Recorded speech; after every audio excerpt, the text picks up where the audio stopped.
noches, bienvenidos, bienvenidas. Gracias por sintonizar Brotes Verdes, como cada martes aquí en la pantalla de C5N. Un día trascendental, sobre todo por dos razones: el bolsillo y la salud. Hoy el gobierno cerró, después de un esfuerzo muy arduo, de muchos meses de negociación, muy trabada además y muy discutida por los grandes fondos de inversión internacionales, la renegociación de la deuda con los acreedores privados. En instantes nos vamos a meter en ese tema. ¿Quién ganó? ¿Quién perdió? ¿Quién terminó cediendo más? ¿Es bueno este acuerdo? ¿Es malo? ¿Alcanza?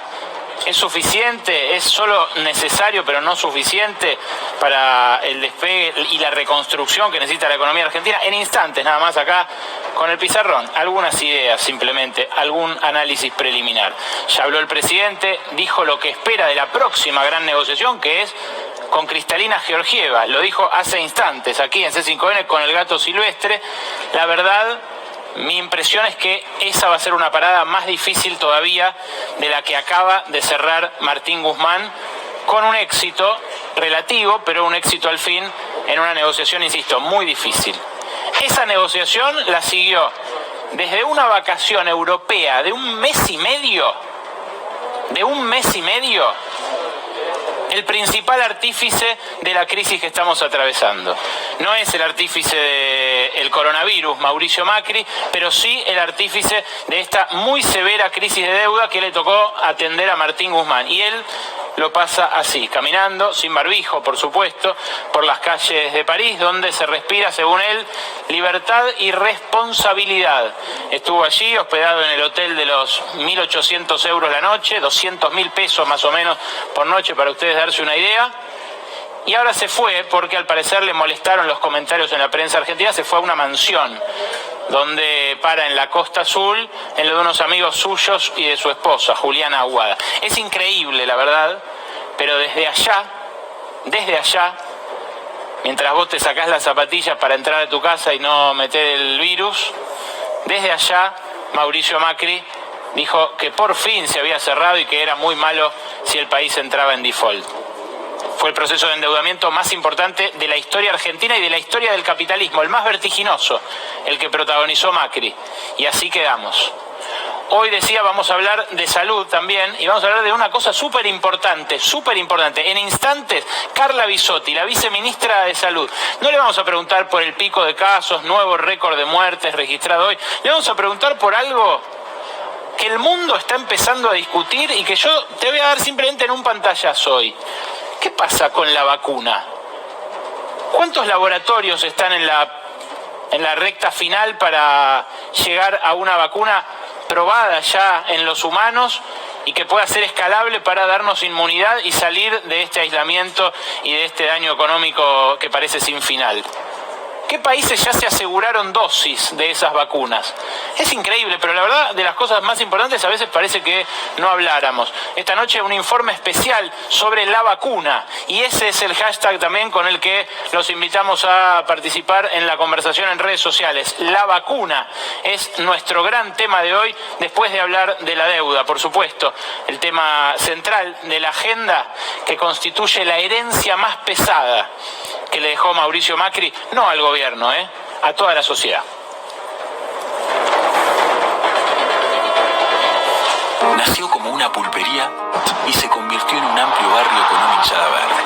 Un barrio con sol propio en el que vivieron artistas aclamados, la mayor defensora de los derechos de la mujer y hasta un recordado presidente.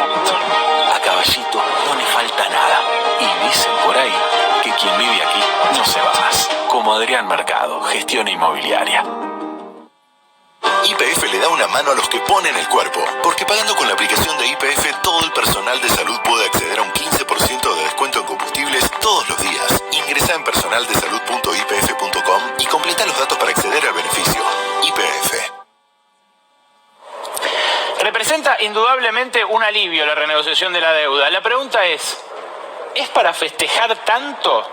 ¿Es para reaccionar con euforia frente a esto? Bueno, veamos el tamaño del alivio primero, como primera medida.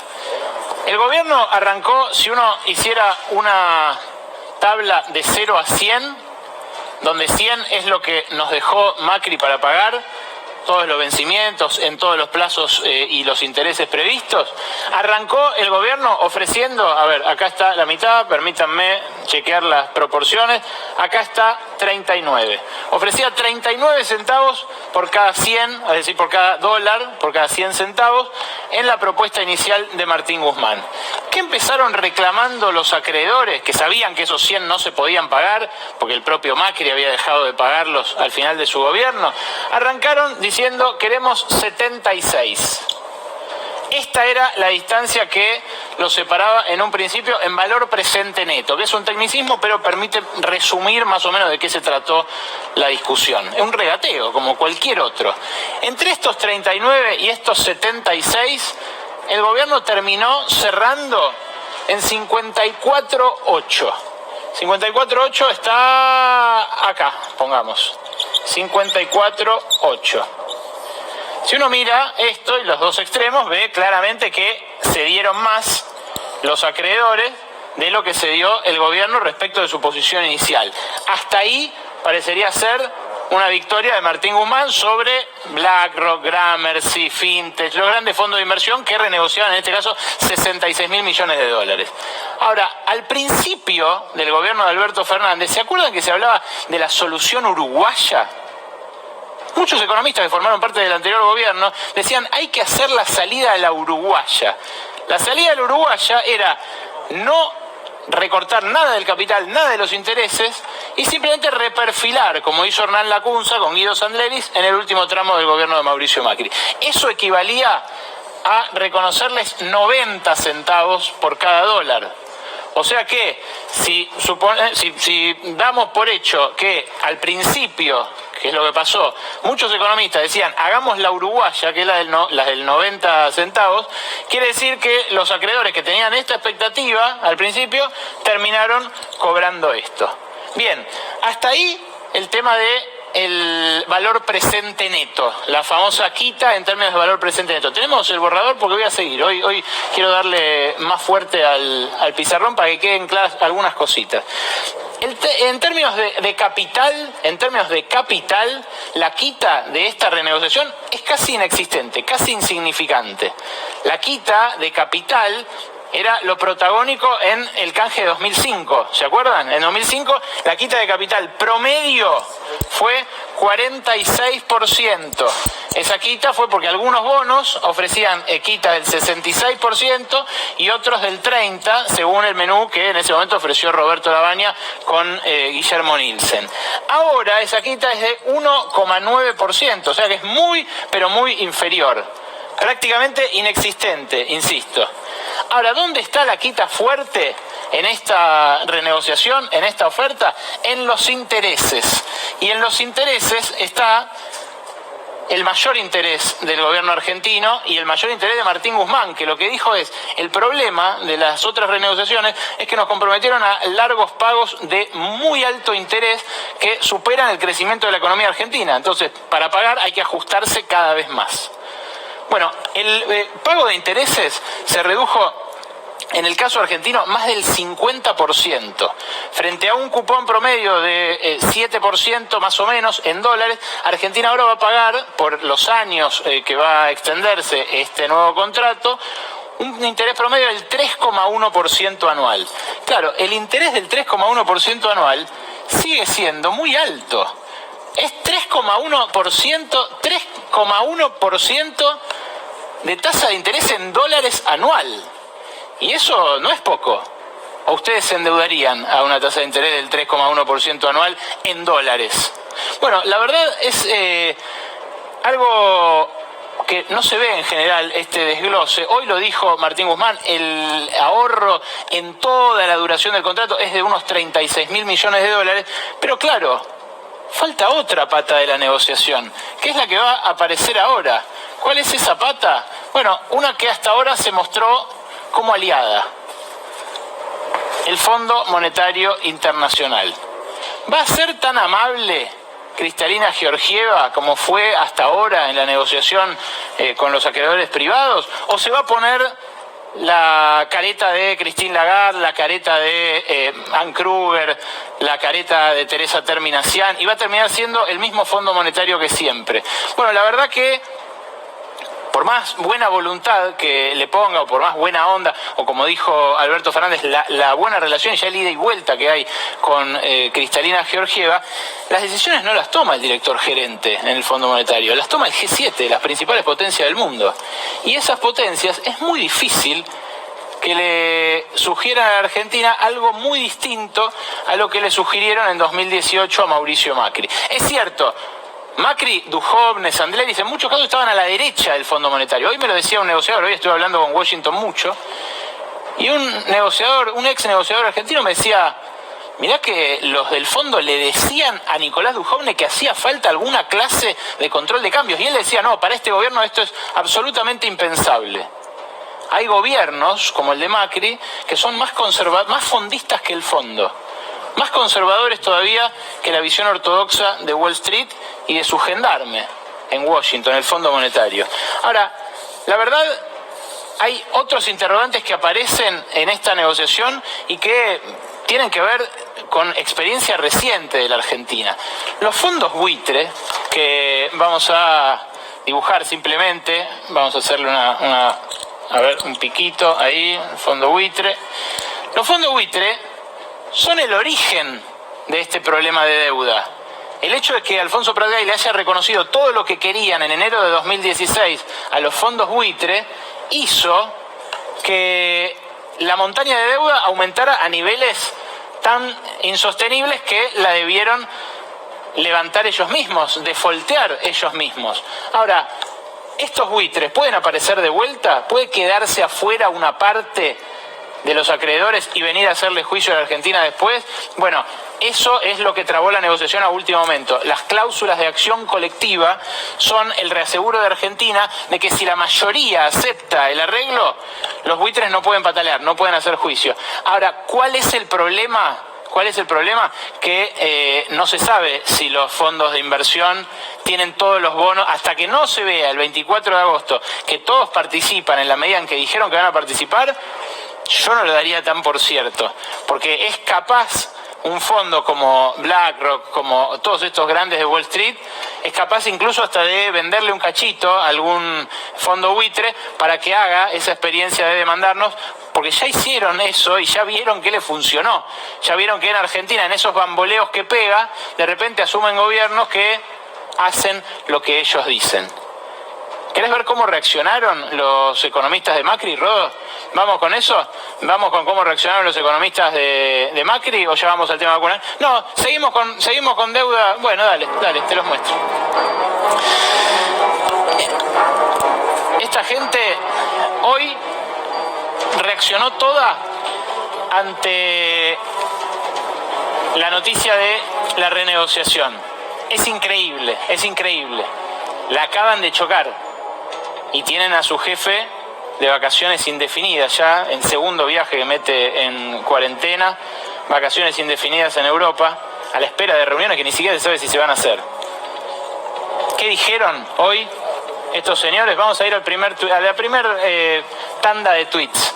Guido Sandleris, expresidente del Banco Central, antes jefe de asesores de Nicolás Duhovne, Guido de Lagarde, le dicen en la City. Fíjate lo que puso. La estrategia, y no es porque no lo puedan decir, y está todo bien, y por supuesto que esto es materia de discusión, y súper interesante que se discuta libremente, democráticamente. Habrá un poco de autocrítica, muchachos. Mira esto. La estrategia de negociación elegida generó demoras innecesarias. El gobierno se refugió en la ambigüedad de no presentar un programa económico y tardó en iniciar conversaciones serias con los acreedores. Eso nos forzó a convivir muchos meses con la incertidumbre del default, dice Sandleris. Este acuerdo es un paso adelante, reconoce, pero queda ahora el gran desafío de ordenar la macroeconomía. ¿Y qué es para él ordenar la macroeconomía? Equilibrio fiscal. Este año vamos a tener el mayor déficit fiscal en casi 50 años, pandemia mediante, le faltó aclarar.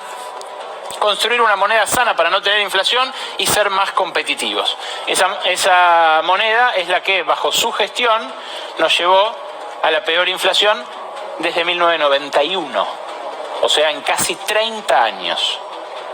¿Quién más habló del equipo de Macri, del mejor equipo de los últimos 50 años? Hoy, son todos tweets de hoy, Alfonso Pratgay, ¿acaso el más pedante de todos ellos?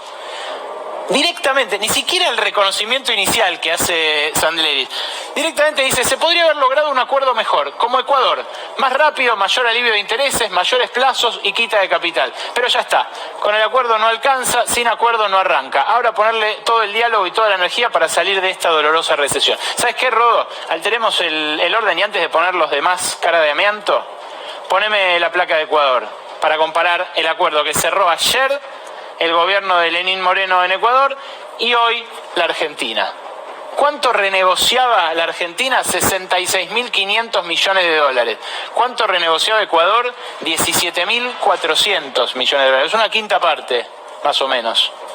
La quita de capital efectivamente fue mayor en el caso ecuatoriano, pero la quita de intereses fue muy superior en el caso argentino. Y fíjate el interés promedio que se comprometió a pagar Ecuador por los próximos casi 30 años, 5,2% anual en dólares. Argentina lo bajó a 3,1%. Miente Pratgay lisa y llanamente en el tuit que sacó hoy. Hay luces y sombras. No es que nosotros somos Maradona y ellos, no sé, sacachispas. No, nosotros estamos en medio de una negociación difícil, cerrando ya perdón a los amigos de Zapachispas, no quise herirlos en absoluto. Mi conocimiento futbolístico es muy limitado. No sé, uno malo, póngale yo. Maradona de un lado y yo jugando a la pelota del otro. A ver, sigamos con los caras de amianto, porque no terminan ahí. Es increíble, es increíble. Duhovne tuvo el decoro de no decir nada, por lo menos en Twitter. Por lo menos no salió a tuitear. El que sí tuiteó, y esto es increíble, es Toto Caputo. Sí, el endeudador en jefe de Mauricio Macri. Mirá lo que puso. Gran acuerdo. Felicitaciones al presidente, al ministro y a todos los involucrados. Ojalá esta pesadilla de pandemia termine pronto y comience el proceso de recuperación económica que tanto necesita la gente. ¿No es un divino, Toto? Claro, venía empujando el acuerdo desde hace un tiempo porque él estuvo toda la vida del otro lado, del lado de los banqueros, JP Morgan, Deutsche Bank, Merrill Lynch, todos, por donde voy, la suya, la boutique que armó, Axis, Noctua, es un financista. Tuvo un toque ahí al Banco Central, un toque en la Secretaría de Finanzas, pero esta es la de él, quedar bien con todos, decir, sí, buenísimo, buenísimo. Dejó una montaña de deuda, loco, 200.000 millones de dólares, no me hagan calentar. El que viene, hay otro más. Hay otro cara de amianto más que encima nos propuso una inflación de 10% para el año que terminó con el 54,8%. Todo el gobierno hablando de la deuda y nadie de los 166 muertos de ayer. Top 10 en el mundo, puso el corredor de Guanacos. Me acuerdo cuando la salud era todo y la economía un detalle secundario. Después, cuando lo empezaron a insultar, bueno, claro, no es que se lo merezca, pero bueno, es lo que la reacción que tuvo la gente. Cuando lo empezaron a insultar puso, celebro el acuerdo sin reservas, como tuiteé ayer. Celebro también que la pandemia no sea la única prioridad, como parecía ser hace unos meses. Y sigamos cuidando a nuestros viejos, es el peor momento de la enfermedad hasta ahora, y sigue empeorando. Coincidimos en eso y enhorabuena que lo vea Lucas Liach. Ahora, de la deuda están hablando los responsables del peor proceso de endeudamiento de la historia del capitalismo. El hombre, Toto Caputo, ustedes lo vieron recién, el hombre que nos endeudó a 100 años para salir en las revistas de finanzas del planeta con su bono, su Century Bond. 100 años. ¿Para qué quiere Argentina endeudarse a 100 años? A las tasas de interés que pagó él.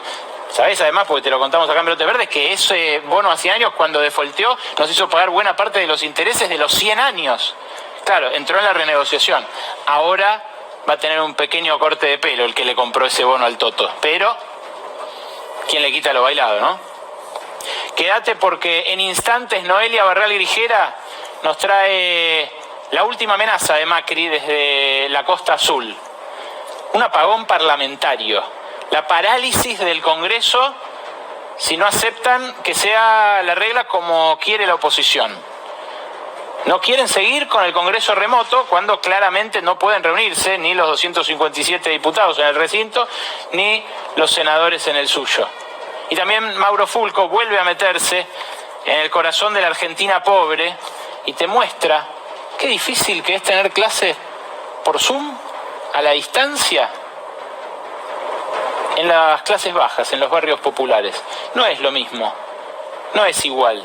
Hay una brecha digital que se ensanchó con esta pandemia y te la muestra Mauro, que como siempre se mete a bucear en esos mundos. Pero el tema central de hoy es otro, es la vacuna y la carrera en el mundo para obtenerla primero.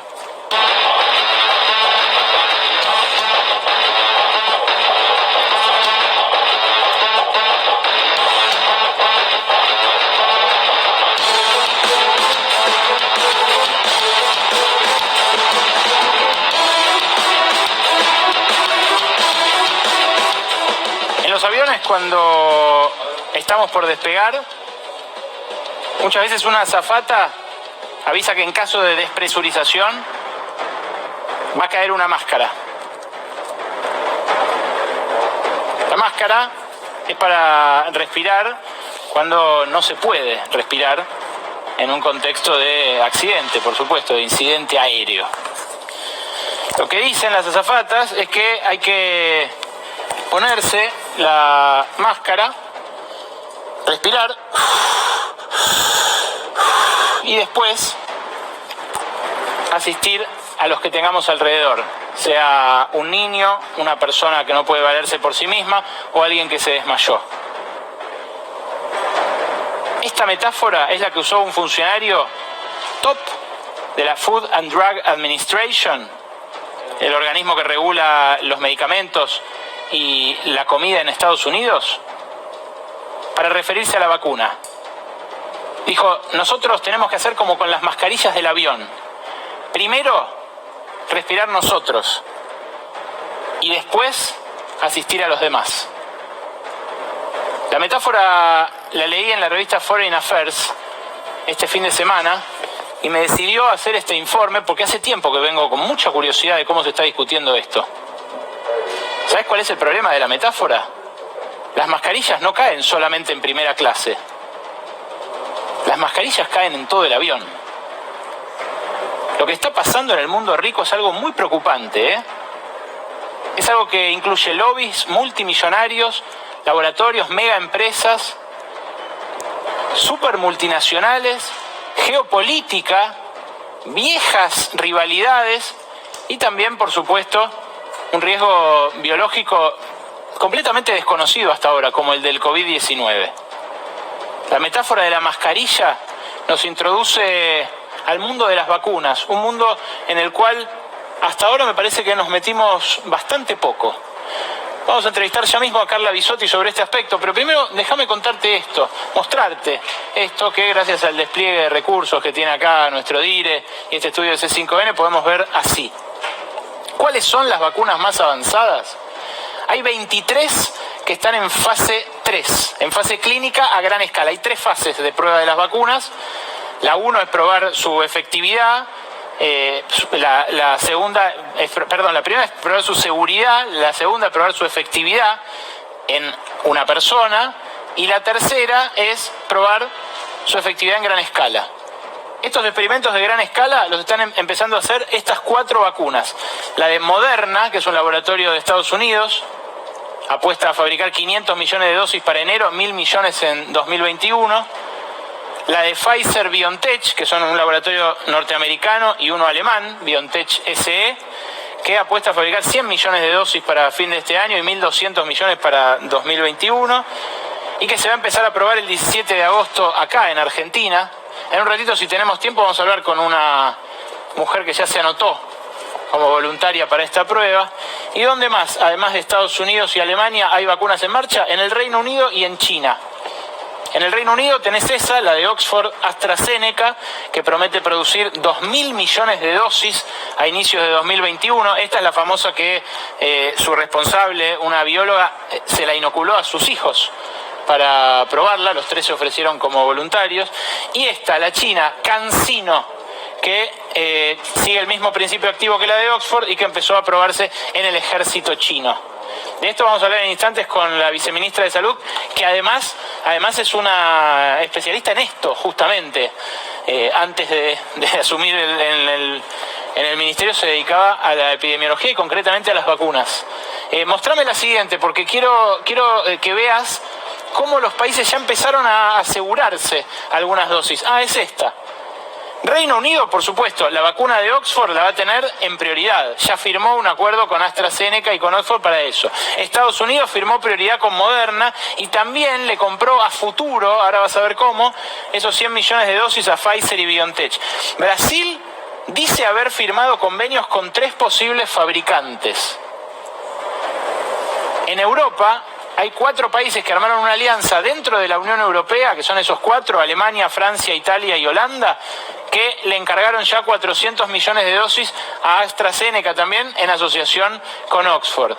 En Japón cerraron un acuerdo por 120 millones de dosis y en India lo que se aseguró el Instituto de Sueros, que aunque parecía estatal al principio, cuando lo vi, después averiguando vi que es una de las familias más ricas de India, la dueña de esto, firmó para producir allá. La gran pregunta es, ¿la mascarilla se la van a poner primero ellos? ¿Se la van a poner primero ellos y después nos van a asistir a nosotros? Mirá el plan de Estados Unidos para tenerla ellos primero. Es la última placa y ya vamos a charlar con Carla Bisotti. Estados Unidos tiene con todos estos laboratorios acuerdos para asegurarse prioridad. ¿Cómo lo hace? Poniendo guita, obvio, así nomás.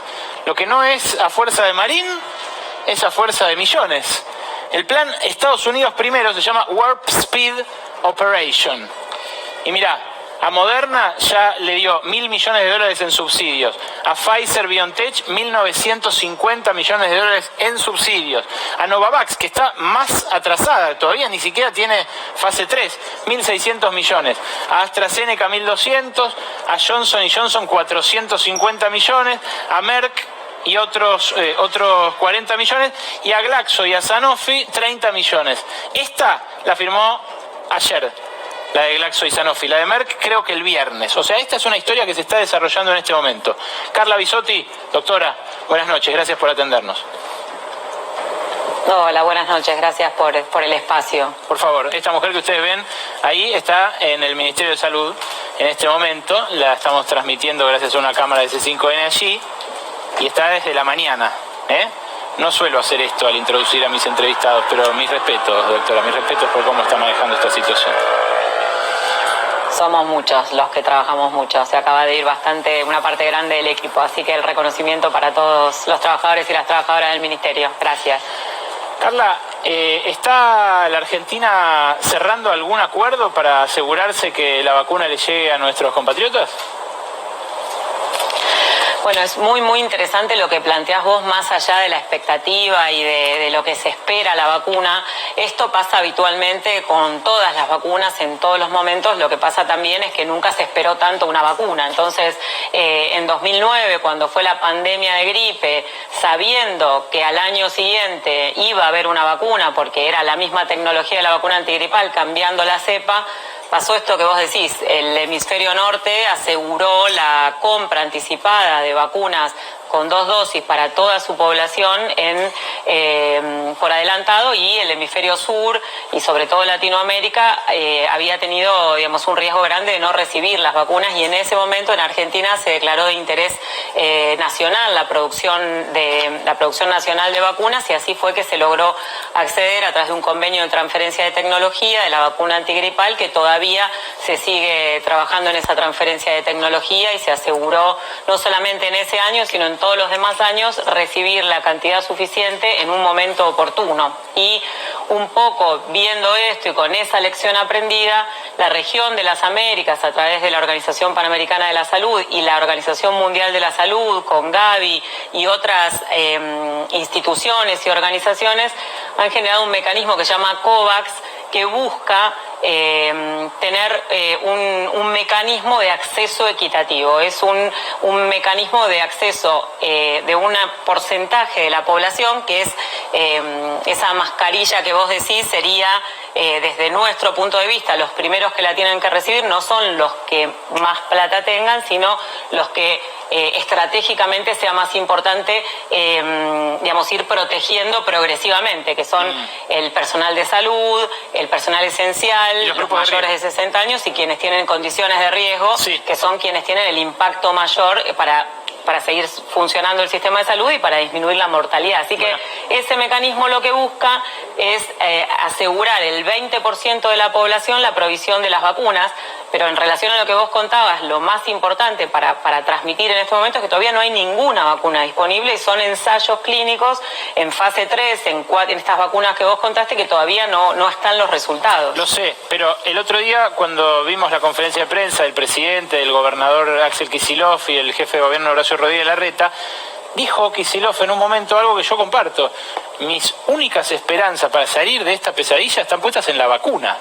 Yo, sin saber, ¿no?, siendo un economista, pero no creo ni que vayamos a llegar a un punto en el que nos inmunicemos por rebaño, ni que mágicamente vaya a terminarse, ni que en un momento deje de importarnos que se muera la gente o que se enferme, pues no podemos soslayar eso. En definitiva, en algún momento va a aparecer la vacuna. La pregunta es, Argentina, más allá de esa transferencia de tecnología, ¿tiene anudado algo, firmado algo en papel que nos haga quedarnos tranquilos? Porque algo que leí en la Foreign Affairs, en revistas de geopolítica más que de ciencia, es que la Argentina tiene una desventaja. Poné la placa de ventajas y desventajas, Rodo, la compartimos con Bisotti. La Argentina tiene una ventaja respecto de otro, no esta, la de ventajas y desventajas. Tiene, por un lado, la ventaja de estar participando en las pruebas, que es lo que el gobierno destacó cuando Pfizer anunció que va a empezar a probar acá y demás. Pero tiene un problema que tiene el antecedente de la gripe A, que es la trampa del desarrollo medio.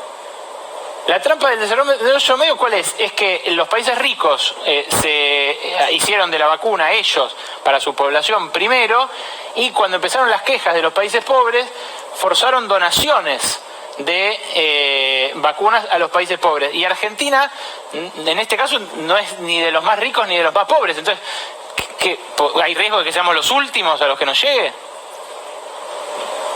Bueno, eso que vos decís es lo que pasa siempre en los países de ingresos medios, que no somos tan ricos como para asegurarnos el pago anticipado y la provisión de vacunas, ni somos tan pobres como para que estos mecanismos de Gavi generen estas donaciones. Lo que pasa con Argentina, y eso es lo que estuvo trabajando el presidente con el ministro de Salud de la Nación, con Ginés González García, es en estas negociaciones bilaterales con los laboratorios en relación a priorizar a Argentina, porque es uno de los lugares donde se está realizando el ensayo clínico, trabajar fuertemente. También el presidente se reunió con AstraZeneca, trabajando fuertemente no solamente para lograr tener la vacuna, digamos, en forma oportuna, sino también para ofrecer la posibilidad de esta transferencia de tecnología y de colaborar en aumentar la escala de producción. En ese sentido, no es solamente que esté el resultado y que haya alguna vacuna de las candidatas que pueda ser útil, sino, como vos mostrabas, la posibilidad de escalar la producción a corto plazo en este objetivo de tener la vacuna lo antes posible y trabajar en ese sentido. Las formas que tienen los países de adquirir las vacunas son en forma individual, en negociaciones bilaterales, en bloque, como es el Fondo Rotatorio de la Organización Panamericana de la Salud. Nuestra región negocia en bloque un número muy importante de dosis y consigue también a través de ese fondo un precio equitativo para recibir vacunas de calidad, y este mecanismo COVAX, que también Argentina está participando, que a fines de agosto se va a definir esto de generar, digamos, los pedidos formales y ya transferir fondos en relación con la disponibilidad concreta, la proyección de las vacunas y acordar dentro de los países que participan este acceso de por lo menos el 20% de la población en esta primera fase, y en una segunda fase, en función de la información y del impacto en cada país, definir si hay más provisión de vacunas. Así que esos son los tres mecanismos y Argentina está trabajando fuertemente en los tres para, en función de la información y de la evidencia que se vaya generando en los estudios, definir cómo acceder a la vacuna lo antes posible. Carla, hay una serie de mecanismos casi bélicos que se están desplegando entre los países, por supuesto, en la desesperación de hacerse los recursos para enfrentar la pandemia. Nosotros lo vivimos al principio, cuando fueron los vuelos a China, los primeros embarques, los insumos que en algunos casos, me contaba gente de aerolíneas, tuvieron que esquivar ciertos aeropuertos para que no los confisquen, ¿no? Eso pasa, ese tipo de cosas, robo de insumos, intento de bloqueo de exportaciones y demás. Absolutamente, eso sucede en relación a los países que producen, digamos, tanto las materias primas como los productos finalizados. En eso se trabajó muy fuerte y es importante también de destacar cómo Argentina logró acceder, digamos, a esos insumos en función de acciones locales del gobierno argentino para poder acceder a respiradores y a poder distribuir los respiradores en forma equitativa en función de las necesidades, a reformular la producción nacional en relación a camisolines, máscaras, barbijos para también tener, y las gestiones para poder importar a pesar de esas dificultades que, como vos decís en forma literal, en los aeropuertos y en lo que son las autorizaciones para importar, había situaciones que realmente eran muy impactantes, y lo mismo pasa con las casas matrices de los laboratorios productores que vos decís, en función de lo que también están invirtiendo los países a riesgo, porque todos esos fondos que vos contaste son fondos que se invierten a riesgo sin tener la seguridad que esas vacunas vayan a realmente funcionar. Y ahí hay una cosa más que sí ha sido algo bueno después de la pandemia de 2009, que es que muchos de los laboratorios de la industria farmacéutica han visto en esta vacuna algo que realmente tenga también la oportunidad de esto, de lo que es la responsabilidad social y de priorizar la salud, comprometiéndose a no poner precios excesivos en relación a eso y cubrir los costos y no tener un beneficio tan importante en relación a otras vacunas y a sobre todo los precios de inicio de la venta. Obviamente que en el contexto de lo que significan los compromisos de los pagos para escalar la producción, ahí es donde empieza esta situación que vos decís que es muy impactante, claramente. Carla, te hago la última y no tiene que ver ya con esta situación, esta disputa internacional, la geopolítica de la vacuna, sino que tiene que ver con la situación local. Hoy, otra vez, récord de casos, otra vez una cantidad de muertos por encima de 100. ¿Hay alguna discusión interna en el gobierno o con los distritos más afectados para cambiar alguna condición del aislamiento social preventivo obligatorio, establecer algún nuevo límite después de lo que pasó ayer, el decreto de las reuniones sociales, algo? Hay dos grandes ejes. El primero, y cerrando esto de la vacuna, un mensaje grande es que en el caso que nosotros tengamos una vacuna o que se descubra algún tratamiento que pueda también disminuir la estadía en terapia o mejorar el pronóstico, esa no va a ser la solución mágica y no va a hacer que no tengamos que seguir trabajando fuertemente en todos los mecanismos de prevención y estas recomendaciones de prevención.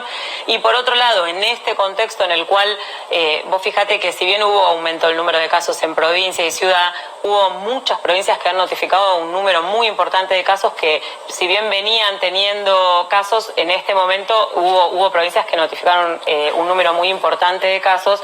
Esto tiene que ver, nosotros lo miramos ahora, el número de casos en función de un promedio. Ese promedio viene un poquito arriba de los 5.400 cuando vemos el promedio por semana, pero en este contexto de búsquedas activas y de circulación tan intensa, lo que nosotros estamos mirando con mucha atención para tomar las decisiones son el incremento de la ocupación de las camas de terapia en función de la velocidad de los ingresos y el porcentaje de ocupación, que no está aumentando tan rápidamente porque se siguen agregando camas, no porque no se siga internando gente. Entonces, y por supuesto el indicador más duro, que es la mortalidad, que en ese sentido, y gracias a que nuestro sistema de salud está pudiendo dar respuesta para prestar atención y cuidado a todas las personas que lo necesiten, nuestra mortalidad no es tan alta. estamos mirando fuertemente y la decisión del DNU de ayer fue justamente porque lo que identificamos fue que el motivo de los brotes, tanto donde no están autorizadas las reuniones, que es los lugares que estaban en ASPO, como el AMBA y algunos otros lugares, como en los lugares donde sí estaban autorizadas las reuniones, son las reuniones sociales y familiares en los domicilios